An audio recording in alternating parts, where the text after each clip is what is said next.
If your brand belongs in the heart of the yachting world, this is where it happens. Yachting International Radio reaches over 1 million yachting professionals and enthusiasts every month, with 77 million impressions, 220,000 social followers, and 74,000 podcast subscribers. Our hosts are insiders, crew, captains, CEOs, trusted voices shaping the industry. This is targeted, high-impact advertising in a luxury niche. Visit yachtinginternationalradio.com/advertise. Your audience is already listening. Top of the morning, afternoon, or evening, folks. It's Captain Liam here. Pleasure to have Julia Gosling, the Director of Ahoy Communications and also the wonderful host of two wonderful podcasts, Sea Views and the up-and-coming Woman in Maritime. How are you, Julia? I'm super. It's my evening, Liam, so good morning to you. I'm wonderful. We just had an exciting conversation about sailing in the Channel Islands and Isle of Wight.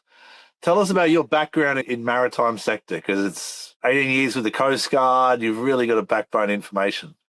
Oh, thank you for having me on your show, Liam. Do you know what? It's such a pleasure to come on as a guest as opposed to a host. It's really nice, actually. So thank you for having me. Yeah, so I had 18 years in the Coastguard here in the UK. So I worked in the press office, communications. So I've worked on search and rescue. I've worked on behaviour change campaigns. I've done a bit of everything really in maritime, because here in the UK, the Coastguard do shipping, they do fishing safety, they do beach safety, they do the search and rescue. And training, pollution. Obviously. Yep. Managing the training and so forth. But unlike in the US, we have another organisation, Border Force, that does drugs and customs and so on. But Maritime and Coastguard Agency does all the rest. So that was 18 years. So I think I had quite a good introduction to maritime with that job. Absolutely. All the different characters out there at sea. We talked about all the different stories that the sailors can tell. Yeah, some of them I can't repeat. No, absolutely. Well, I've been blessed 25 years in yachting, and I've traveled around the world, so many different ports. But the one thing about people in the maritime sector, we're all quite inquisitive. We're all quite, educated in a sense that we enjoy the environment and nature around it. What are the challenges you faced in those years with the Coastguard that have led you into your new adventures? Well, challenges, I would say it was a really interesting job, and I really enjoyed it. I mean, I had some absolutely incredible days at work where I couldn't really believe this was my day job, Well, you talked about going to Monaco. I'm like, that's a good day job. Yeah, so I've covered a lot of different portfolios in terms of campaigns that I've worked on, and I've done grubby shipping, nice clean shipping. I've done fishing, and I've also done super yachts, so selling the UK flag in terms of the super yacht industry. And that was very nice. I thought, this is the glamorous life, isn't it? So, but I also then kind of found myself heading into more what I would say was interesting areas for me in terms of behaviour change. And I worked quite a lot in fishing safety, commercial fishing safety, which is one of the most dangerous professions in the world. So I wanted a challenge, and I got one. Yeah, absolutely. And when we talk about fishing, it's because when they're profit-driven, a lot of people don't realise when they see the yachting sector, they see all this glamour and all these expenses and these budgets that are unlimited.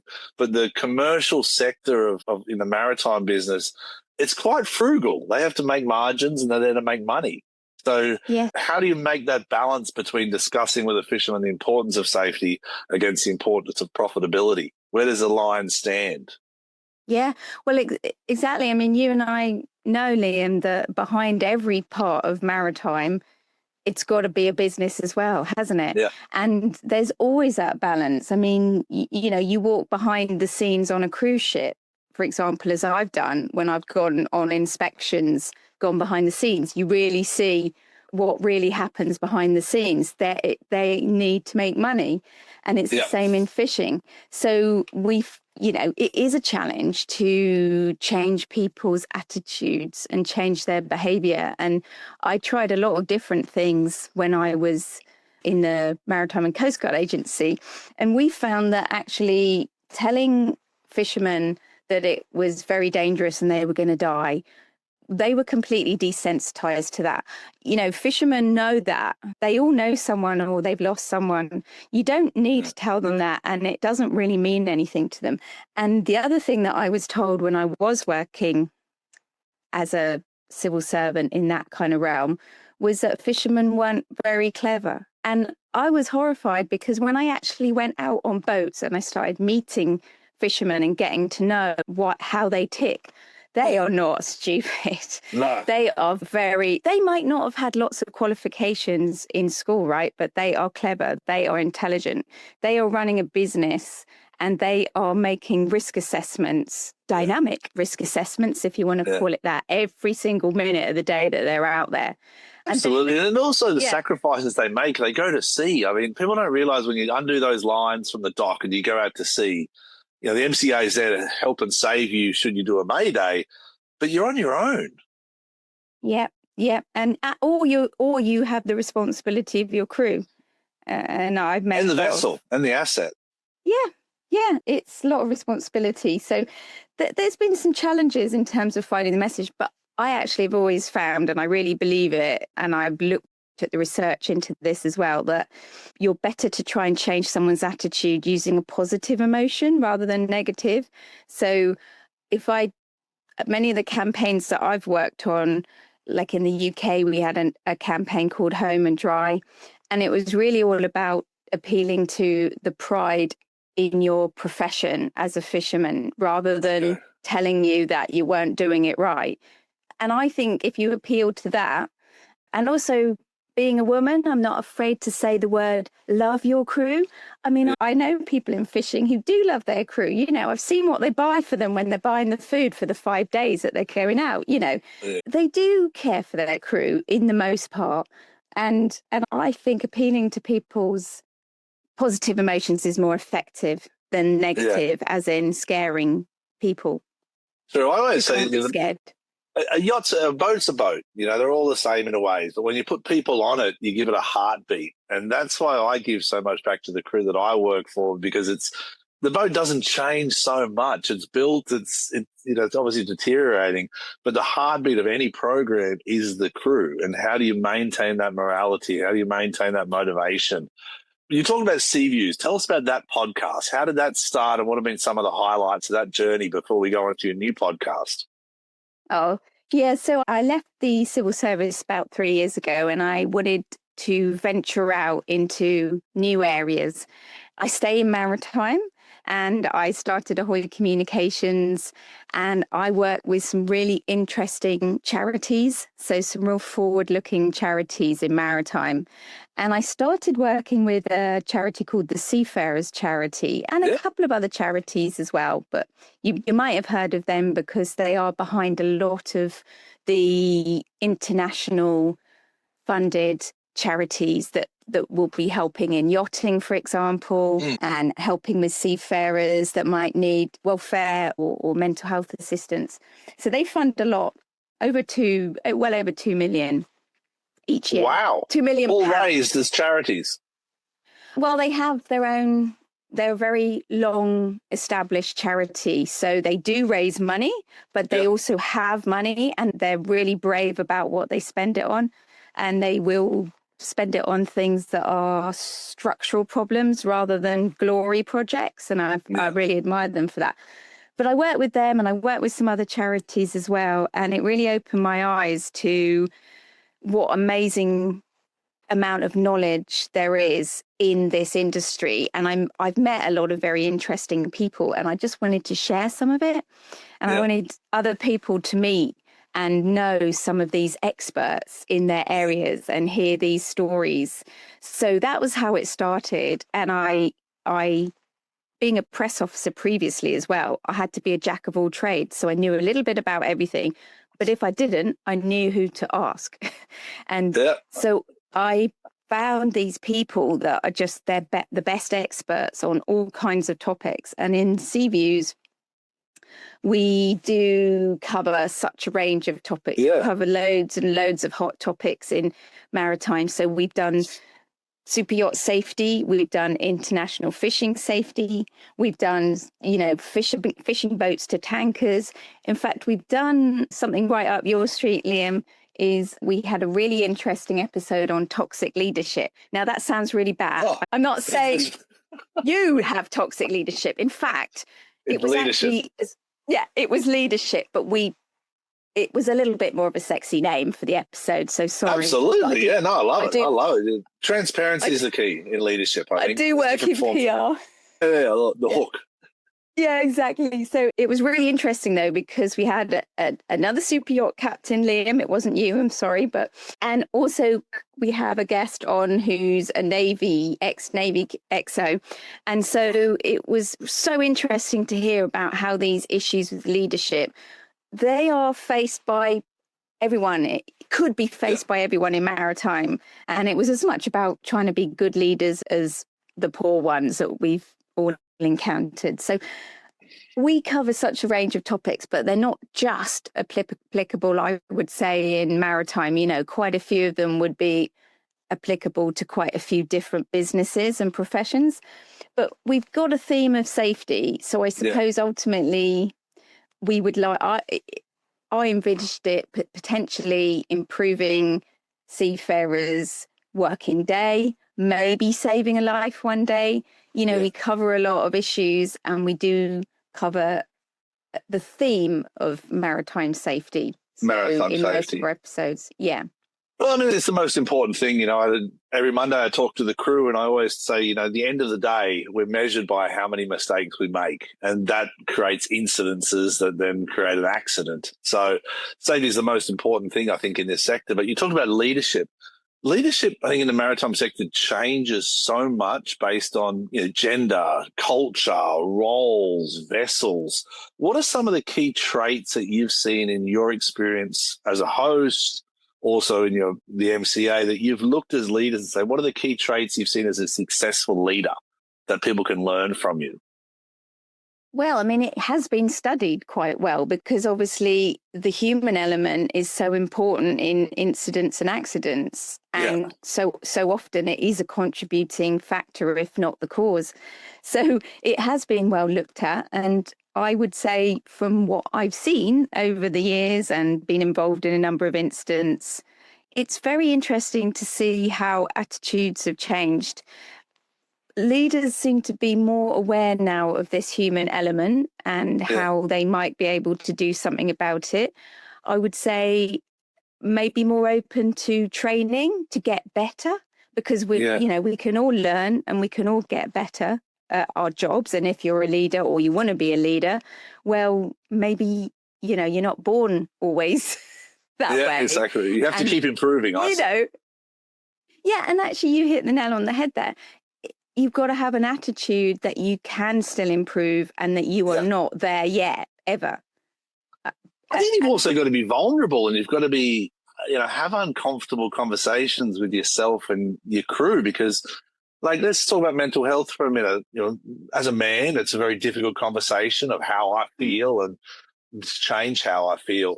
But, a lot of times with crew, I'll say, does everyone want to do a mental health course or mental health first aid course, which is a great course, by the way. And the feedback is always, no, I'm not interested. So how, as a leader, then do I say, it's important, though? It's important. How do we push the narrative of mental health into an industry that's still very macho and very everything's okay? Yeah. And taboo still, maybe, for many people to talk about feeling bad or sad. And I don't know. I mean, I think just to be more open like that, and but also just some of the people that I've spoken to that I think have really been on this leadership journey, they also just take time with people and, take time to know people. And I'm not talking about just always being someone's friend, but because obviously you have a hierarchy on a vessel when you need it, especially if anything ever goes wrong. You haven't got time to have a long conversation about what you want someone to do. But it's interesting that, that mental health thing is, if you don't really know, if you haven't taken the time to get to know someone below just hello and, then how do you know if they're not quite on form? So, so leadership for must me, also has to be about that. I do think so. For me, it's about making sure people have access to the tools. I'm always a big believer in the tools. You have to have the tools, and the tools of, of support, whether it's safety or mental health or success in your role. You have to always, as a leader, push people to get more and more tools in terms of training or access to information. But you've talked about Sea Views. It's been a wonderful podcast. I do love it. You've now branched out into a new podcast called Woman in Maritime. When have you started this journey? Have you recorded one, or when are you moving into that? What led this new transition onto that? Well, I hope we're going to launch this at the end of January. So it's very soon, very imminent. And yes, I have some amazing guests in the pot already on the digital. Excited? Yes, I am excited, on the digital cutting room floor, as it were. And it's the reason I wanted to do it was I meet a lot of amazing women. I really do. And it's so interesting getting slightly different perspective on the industry, and obviously understanding it from where I've come from, as a woman working in maritime, where when I first started, it was super male dominated, and so I have seen some changes on shore, but offshore, it's still the same as in the 1990s. So there's only 2% of women, if that, working at sea. And do you know what? That was 2%. I was going to ask you the numbers. 2%. Yeah. Not in your sector, because obviously you have a different ratio in cruise and in large yacht sector. But true. But if you take everything, the average across the whole seafarer community, it's about 2%, if that, of women working at sea. And that is the same as in the 1990s when I qualified as a scientist. So I didn't start off in marketing. I thought I would be working offshore in the oil exploration industry. And I imagined, I'll be on ships and I'll be doing all that stuff. Well, there was like 2% of women working at sea then.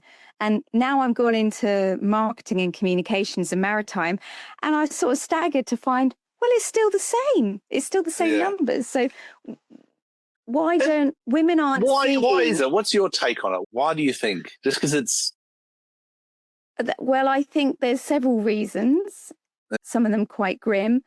But one is that I have a daughter and she doesn't see it coming up at school as a career. She doesn't see it being shown to her. She doesn't see that many maritime roles for her. And I think that's an issue. Why don't we let people know a bit more about some of these options? Because they could be very interesting careers for people. Absolutely. But also we've also got to maybe be a bit more flexible about how people can work at sea, because women might have a time when they want to have a family, but could still have a career at sea if we wanted to, if it was adapted in certain ways. Or there's a lot of roles, even more roles now on shore, where you could still be using those skills. But of course, the other thing that we don't really like talking about, but it's absolutely true, is that, the majority of women working at sea have actually experienced sexual harassment, sexual abuse, bullying. And I think that's, you've got to face the fact that's difficult at the moment. So, and maybe people feel like it might not be for them for whatever reason. But if you look at the shortfall coming that everyone's talking about in maritime, shortfall of seafarers in terms of recruitment crisis coming, then, missing out on 50% of the workforce. Yeah, well, I think, like you're saying, those numbers are so low that the people the 2% that are in the maritime sector as females are so isolated, and the rate of exposure to incidences is so high for them that it's not a very encouraging industry to go into for other females. But I give you some positive news in, two things. One, the STCW that's coming out in 2026, sexual harassment and bullying is now a component of that. And for £35, people can do that short course, which the crew of Unbridled are doing next week. But 5 of the 6 pilots last year in Alaska were all females on board Motor Yacht Unbridled. And it was beautiful. To have those females on the bridge of a super yacht cruising through Alaska, and their knowledge and their stories. And I'm going to put you in contact with a couple of them because some of their stories were so powerful. They were so powerful, from tugboat captains to cruise ship captains, all these pilots, you know, as female pilots and the challenges they went through. And the common theme was the same. We had to work twice as hard to get the same position. And that's what made them stand out to me. That was the sad reality. Yes, but it's great, you know, there are positive stories. And I do think it's just really interesting to get some of these stories told. These are not, you know, these are women that I'm speaking to who could be, as you said, tugboat captain, you know, ice pilot captain, could be a female, you know, maritime or harbour pilot. Yeah. Got maritime lawyers. I've got masters. A lot of different Navy. I have a naval military lady that's very interesting, but I won't reveal just yet because we haven't recorded it, but we will. And but these stories are very interesting because I think that, in fact, the most interesting stories in maritime can be the ones that just don't usually get told. And women are not always perhaps so good at putting themselves forward, going on to conferences to talk and so on. I do find that they often maybe step back from that a little bit. So I want to give them a platform to just talk about how they got to where they are. And it's not, I don't aim to just talk to ladies, women in maritime who are right at the top of their careers. I have got them too, but I'm going to be speaking to some of those women who are coming up through, you know, and how did they get there? What have been the challenges so far?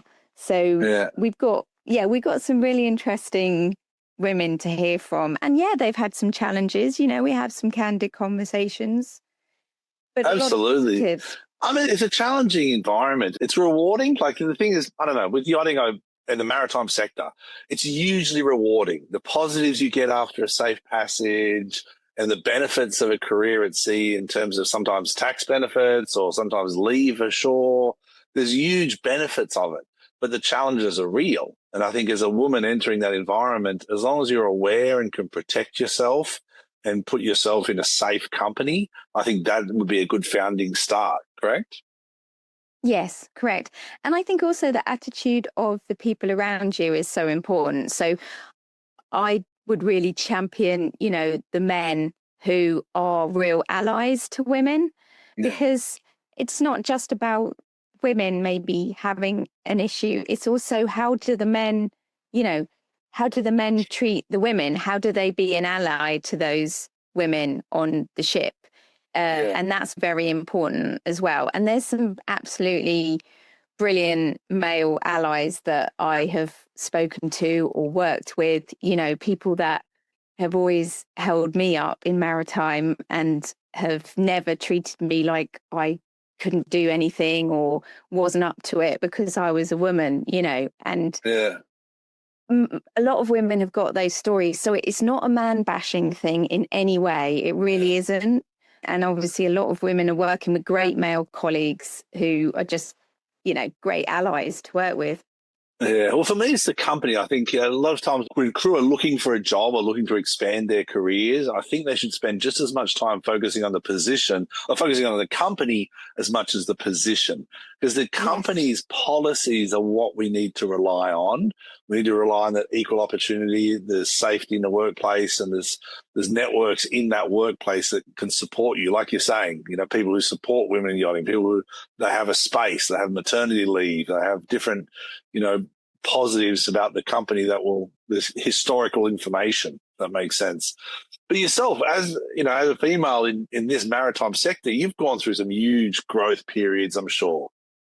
Yeah, it's been really interesting. I mean, like I said, when I started and I first joined the Maritime and Coastguard agency in the Coastguard, I would go to incidents and I would maybe be a press officer on scene or in one of the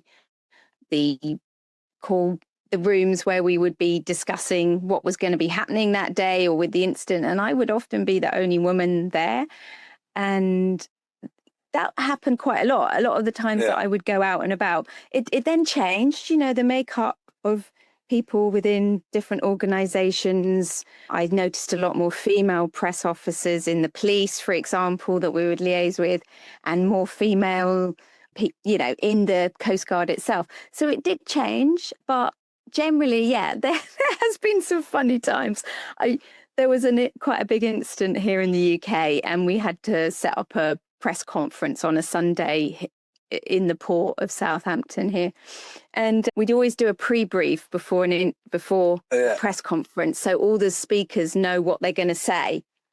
And I was chairing that, and before everyone was just arriving, and a chap came in. I'm not going to say where he was from. Asked me if I would get him a cup of tea, and I just went. I think I just went and got him one, and just gave it to him. And then when I opened it, chaired this thing, he looked so awkward. His face went red. He hadn't done it deliberately. He hadn't done it to put me down. It was just structurally and, systemically, there were a lot of grey suits in the room. And I was... exactly. He's like, give me a cup of tea, love. Give me a cup of tea, love. And you're like, yeah, well, okay. So I think... but then I didn't work at sea. I have been on ships visiting, but I haven't actually worked at sea. So I suppose that's another environment, and I've really been, I've maybe seen a more positive side of it. And I think in government as well, obviously they have always been quite forward looking in terms of making sure that it's inclusive and diverse. So perhaps I've been lucky there. Well, look, I'll be honest. I mean, the yachting sector, it's beautiful. It's bright, it's glamorous, it's colourful.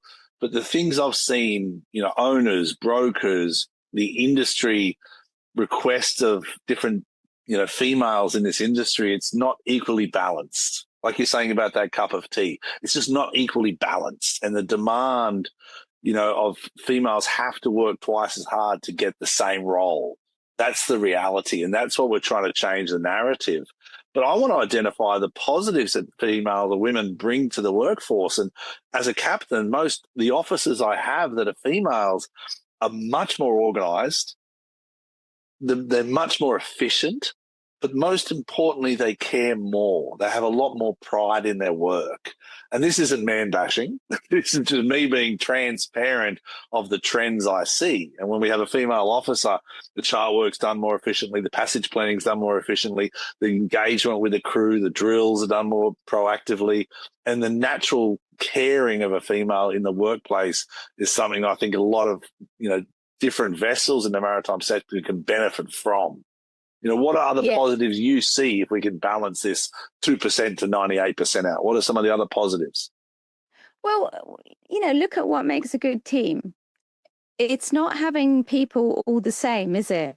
That can do the same thing. Else, why bother? You don't need another one that's got exactly the same skills. If you want to build a really effective team and get that 2 + 2 makes 5 result, as in getting more out of it, you want people who are different with different skills and maybe different perspectives. And I think you get that when you have mixed teams, and that's not just mixed genders. I'm talking about, diversity in other ways as well, So what about neurodiverse workers as well? Because they bring another perspective, onto how to deal with problems and find solutions and how to work with people. So you don't want a team that's just made up with the same people with the same attitudes, because you're never going to get that extra chunk from it. I think that's the biggest takeaway from this conversation here, is that people really need to understand what you're saying. And basically, by having similar like-minded people on board, you don't have the space to create different opportunities to grow. Does that make sense? Yes. And also, especially in your sector where, you need to provide a service to the client, be it an owner or be it the charter guest, right? You need to have a happy and productive crew. And what is a happy and productive crew? It's where they are healthy and they are also mentally healthy and they are happy and working really well as a team. Because actually, not just yes, you've got safety issues if people are not happy and productive and doing what they need to do. But also, they're not going to be presenting that great service and that great, polish. Yeah. And that extra thing that you give to make those experiences amazing for people. So I just think it's all tied in, having a diverse workforce, looking after people. I mean, it's about kind leadership as well, isn't it? But I am looking forward to sharing more of these stories with some of these people that I'm talking to, some of these women that are working in maritime. So, yeah. Oh, I look forward to it. I mean, told. Yeah, looking forward to it. And it's coming out the end of January, one of your first episodes. I hope so. I think maybe 31st of January. So perfect. Well, excited. I'll keep my eye out. I know we work with Ray on International Radio, who's just phenomenal in what she does for not just the industry itself, but she creates a very neutral and positive platform for everyone to express themselves. And I think it's wonderful credit to her. As a host of now 2 podcasts, what's been your kind of biggest challenge as a host? It wasn't really a space, funnily enough, that I was very comfortable in when I started because, I was always behind the camera, for 18 years. I'm pushing up the chief executive or a senior Coastguard commander or to do an interview with the media or whatever, or briefing them, or I'm not the one going in front of the camera. Well, you look and sound amazing when you do it. You sound like the expert, which I guess you were at the time. Well, like I said, you had to be a jack of all trades in the press office. So you just had to know a little bit about everything. But that's been pushing me out of my comfort zone to actually come in front of the camera. Or initially, I was only doing audio podcasts. So that's been quite interesting. I've just had to do it and just thought, okay, I'm just going to do it because actually I want to get those stories out. Yeah. And so that's been one challenge. But also just trying to make people... I really want people to not feel like it's a formal thing. We have we can talk about whatever we want on our podcasts, and it's much more conversational, just like with you. It's a really nice chat. And I have actually found that people who have come on that initially really quite nervous, they do sort of warm up when they realize it's not a media interview. You're not going to get something wrong. Yeah. But that's something you've got to learn, isn't it, Liam? Like, how do you get the best out of someone so they can tell that story, or you can find out what it is that makes them tick? Well, for me, it's about the story. Like, the reason I've kind of gone down this path too, and people like yourself motivate me more. And it's kind of like, because I think there's so much value in sharing. I think there's so much value in sharing and, making a community and joining. I think so many people are trying to accomplish things and sell things and market things. That world, I think, since COVID has become exhausting. Whereas I think now we're building more of a community where the connection has more value than the actual asset of selling a product, and that's where I find the people I've spoken to on the captain's chat have been agents, have been captains, have been crew, have been different like yourself, have got such a strong experience in the maritime sector that you're giving people an insight into a world that they'd have no idea about. Like 18 years with the MCA, that's incredible, Oh, yeah. And that's why I think podcasts are great. Well, it's real people and with real passions about things. And if you start off trying, I don't want to sell anything.